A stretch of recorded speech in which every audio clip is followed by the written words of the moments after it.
আসসালামু আলাইকুম রহমতুল্লাহি ওয়া বারাকাতুহু। আজকে আমরা আলোচনা করব কোন কোন সম্পদের উপর জাকাত আসে তা নিয়ে। সম্মানিত সুধী, যদি কোনো ব্যক্তি জমি ক্রয় করে ফসল ফলানোর উদ্দেশ্যে, তার উপরে জাকাত আসবে না। যদি কোনো ব্যক্তি জমি ক্রয় করে নিজের ঘর বানানোর উদ্দেশ্যে, বাড়ি বানানোর উদ্দেশ্যে, তার উপরে জাকাত আসবে না। যদি কোনো ব্যক্তি দোকান ক্রয় করে নিজে ব্যবসা করার উদ্দেশ্যে, তার উপরে জাকাত আসবে না। যদি কোনো ব্যক্তি জমি ক্রয় করে ভাড়া দেওয়ার উদ্দেশ্যে, যদি কোনো ব্যক্তি দোকান ক্রয় করে ভাড়া দেওয়ার উদ্দেশ্যে, তাহলে তার উপরে জাকাত আসবে না। জাকাত তখনই আসবে যখন জমি ক্রয় করবে বিক্রি করার উদ্দেশ্যে এবং সেই নিয়তের উপর অটল থাকবে। যখন দোকান ক্রয় করবে বিক্রি করার উদ্দেশ্যে এবং তার উপরে অটল থাকবে। জাকাত তখনই আসবে যখন বাসা ক্রয় করবে, ফ্ল্যাট ক্রয় করবে বিক্রি করার উদ্দেশ্যে এবং সেই নিয়তের উপর অটল থাকবে।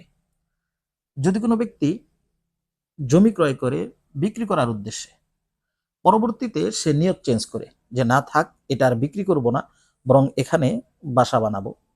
যদি কোনো ব্যক্তি দোকান ক্রয় করে বিক্রি করার উদ্দেশ্যে পরবর্তীতে সে নিয়ত পরিবর্তন করে যে না থাক, এটা বিক্রি করব না, এখানে নিজেই ব্যবসা করব, তাহলে এগুলোর উপর জাকাত আসবে না।